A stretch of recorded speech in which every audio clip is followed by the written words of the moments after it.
Hello and welcome to Yesterday's Airlines once again. In this video, which is part 2 of my series on 767-400s in 400 scale, we're going to take a look at the 3 new Boeing 767-400 molds and see which one I think is the best. So we have all 3 here, 2 of which are now in production and 1 of which is still at the sample stage. On the left hand side we've got the Gemini Jets model, which was released first by Gemini last year. They've since released 2 or 3 of these, and JC Wings has announced a couple as well.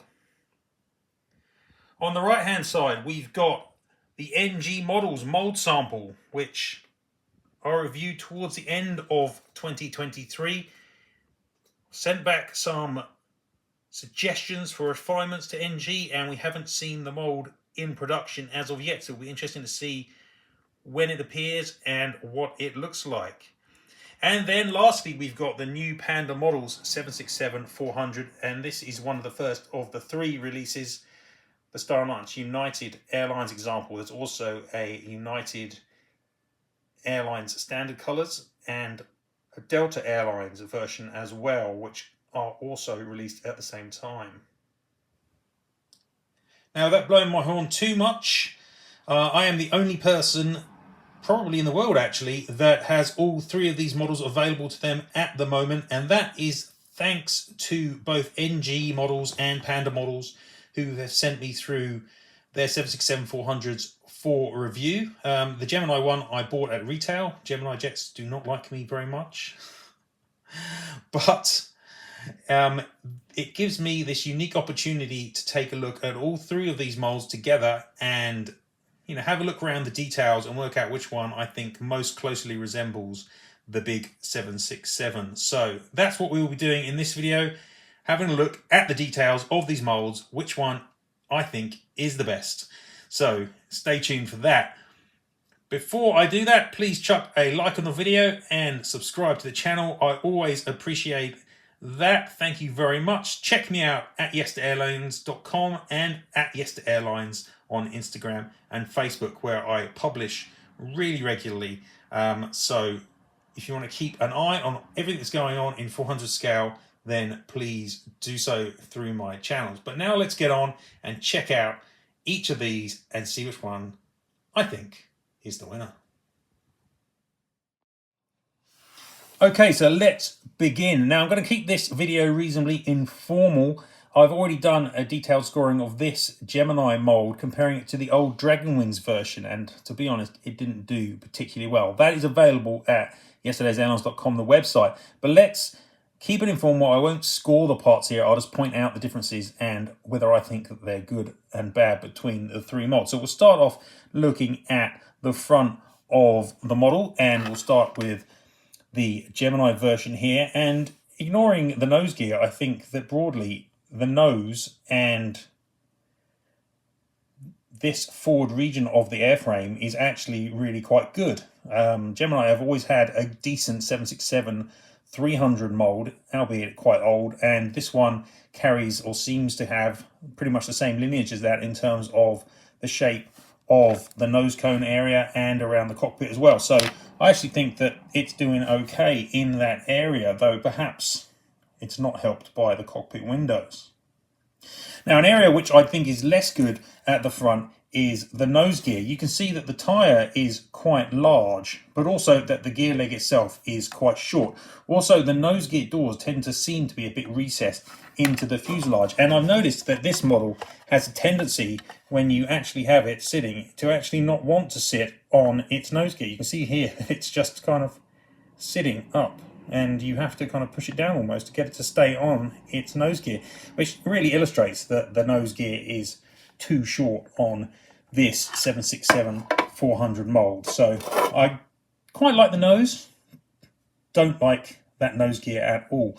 Now if we move over to the NG models version, you can see again the nose pretty decent. It's a little hard to tell sometimes without proper printing of an airline livery on it, but the nose is looking pretty decent. It's got a better sized nose gear. In fact, the whole nose gear assembly is nicer and a better length as well. And I think that broadly, again, that's looking you know, really very good too. So some strong competition around the nose, but the Gemini, I think, falls over when it looks at the nose gear. Now, if I look at the Panda version, then once again, it looks very similar actually to what I'm showing with the NG version, to the extent that actually sometimes they're a little hard to tell apart. Maybe the nose cone on the Panda is slightly nicer, slightly longer, perhaps slightly better. But broadly, I'm liking what I'm seeing. I think the NG's perhaps got slightly less chunky landing gear than the Panda version. But again, the length is good. It fits really nicely into the fuselage, and the tyre is better. So I think that when you're looking at the front of the aircraft, I'd have to say that it's between the NG and the Panda, but they're all okay if Gemini could only replace that nose gear. Now, if we move along and just have briefly look at the aerials, one thing you'll see here is the aerials on this Panda version are really, really nicely sized. They're not very large at all. They're actually really small and nicely shaped. And if you look at the same things on the Gemini, you'll see that the aerials are substantially larger and chunkier, which is kind of not surprising. JC Wings have got a bit of a habit of having quite high aerials on their molds, and as you probably are aware, it is JC Wings that make Gemini Jets models nowadays. So I do think the aerials there are inferior. No point in looking at the aerials on the NG sample because it doesn't have any, because it's just a sample, so we'll have to wait and see what happens in relation to that. Now, if we look at the rear of the aircraft, I think that the rear of this Panda version is really nice. We've got a good free rudder space here, and nice join of the stabilisers to the fuselage. We've got a sensibly sized, nice long tail cone. Looks really good. Got the tail bumper in place. No complaints really at the tail region here. Now, if I compare this to the Gemini version, you'll see they look quite different. You'll see how much chunkier the tail cone is of the Gemini. It's shorter, it's squarer. That is not so good at all.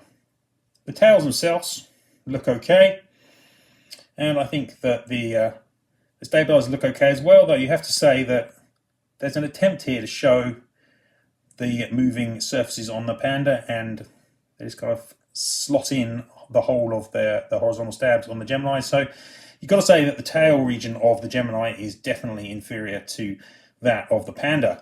Now, if we compare that to the tail of the NG models version, then it is more comparable, I think.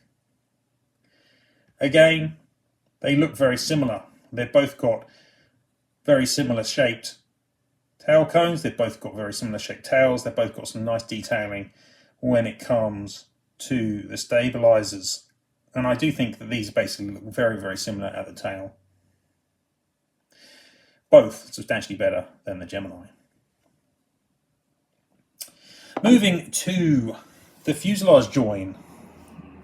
Now, one of the things I really like about this mould, the Panda version, is that we've got a really subtle wing join here. It's nice and tight, slot-in wings, but you see that the join line comes across here and leaves this triangular section with the landing lights on as part of the fuselage, not part of the wing. And that is a lot more accurate. That is very accurate, looks just like the real thing.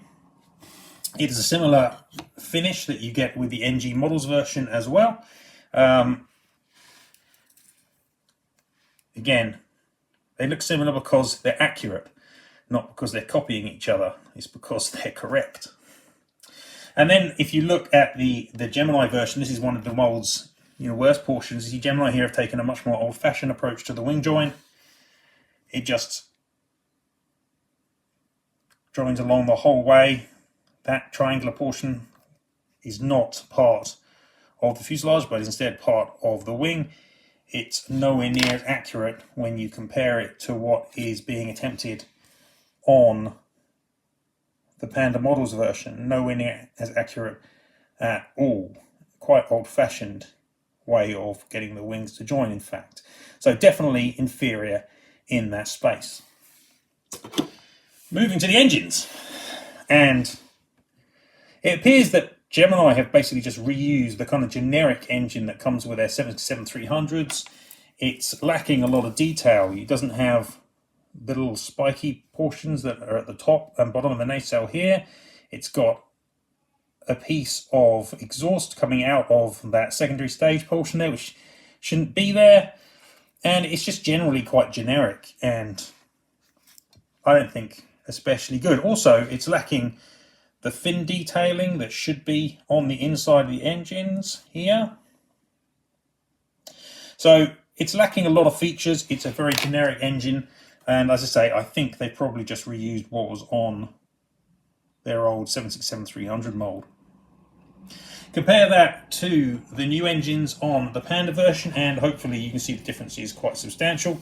You've got these upper and lower portions on the engines there, on the nacelle rears.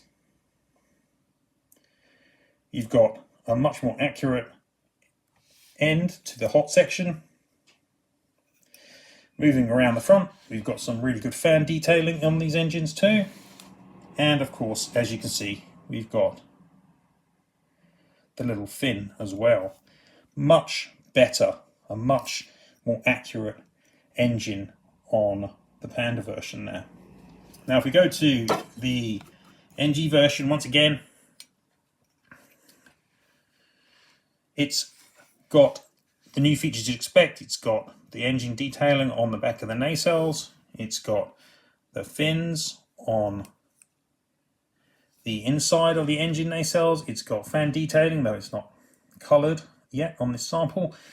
And it's got no exhaust cone sticking out the back of the engines. Having said that, I do think that when you compare the two of these, the Panda and the NG, that I prefer the hot section exhaust on the Panda. It just looks better shaped to me. Okay, now moving to the undercarriage of this 767-400, and that is one of the key differences between it and earlier versions of the aircraft. You can see here that it's got these quite large Maingear doors, which have got a spiky line at the front. That is very accurate. That is diagnostic of a 767-400 Maingear. But when you look at the version here on the Gemini, you'll see the gear legs are nothing like that. And that's because, again, they've seemed to have reused the gear legs of a 767-300, which are a different shape.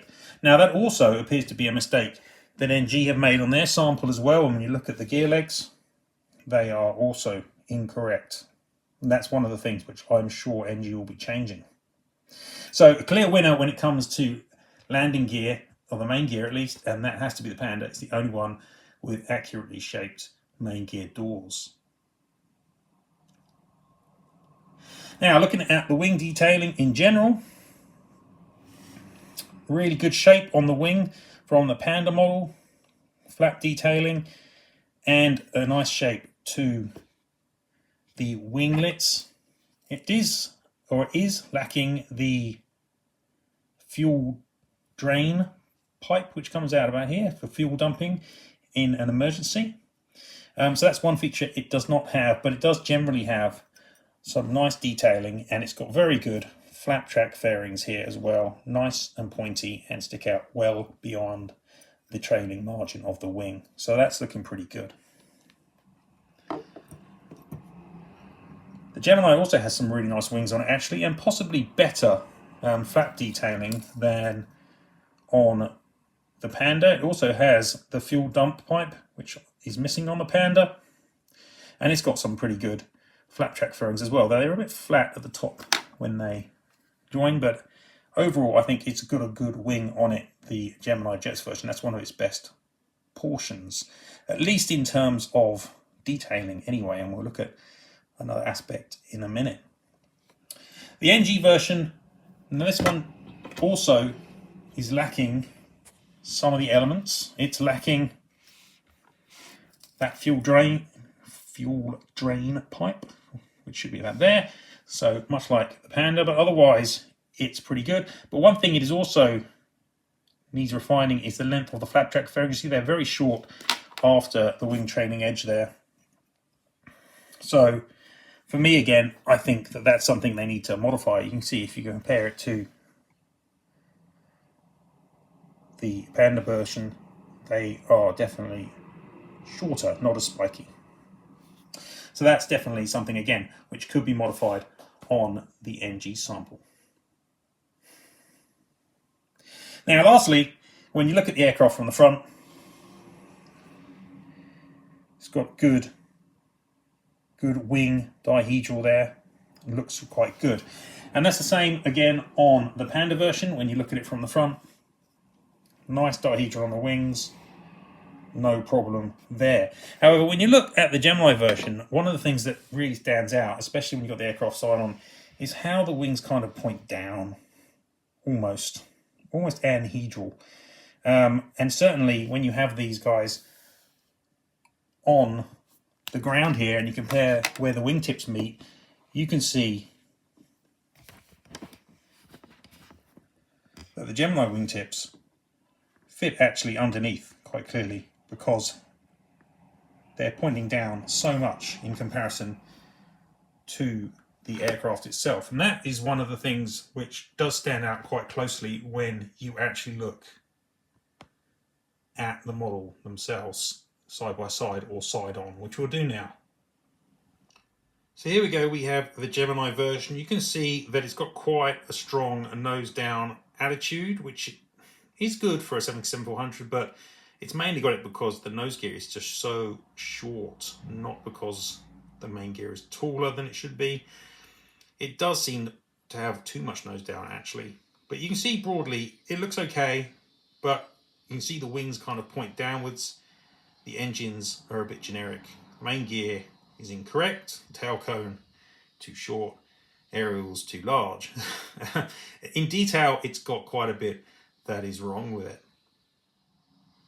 Switching over to the NG models version, and it does not have perhaps enough nose down attitude. They could do with increasing the size of the tyres, but the engines, Wingjoin, tailcone, nose gear, those are all substantially better than on the Gemini. There are things that could be improved, but they're generally quite minor. The position of the Naka air intakes, for example, on the underside, which is something I didn't look at earlier, is incorrect. So that's something they can change. Modify those flap track fairings. Relatively small changes required, I think. And lastly, the Panda mould. I think this is my favourite. It's got really good detailing. It is the only one of the moulds which has the correct main gear doors. It's got really nice nose gear. It's got really good proportions of the aerials to the fuselage. All the major aspects of it are correct. The only thing that I would change is perhaps to give it a slightly more nose down attitude by increasing the tyre size on the main gear. But otherwise, I think this, for me at the moment, is the winner of the three. Okay, so there we have it. That's a quick look around the three new 767-400 mould samples in 400 scale. Yeah, for me, the Panda one is winning on points. I think the distance between it and the NG models version is small, and maybe it will become negligible when NG make the changes and release their first production version. The distance between it and the Gemini is massive, and you can even see here that the Gemini version is not sitting on that nose gear and just wants to sit up on its main gear, which is slightly odd. Just shows that they need to make the gear longer. So that's a look at these three 767-400s. Seems like we're going to have a flood of the type this year. Considering there's only like 11 or 12 schemes that can be made, it'll be interesting to see if all three brands produce all of the livery variations. Mostly for American collectors, I guess. Very little elsewhere. In fact, maybe nothing. So very much targeting the US market. A major battleground between these brands and the incumbents like Gemini. So interesting to see how that pans out. Really cool to hear what other people think about these three molds and which one they prefer. So chuck a comment on the video. But thank you very much for watching this video. Really appreciate that. But that's it from me for now. Goodbye from Yesterday's Airlines.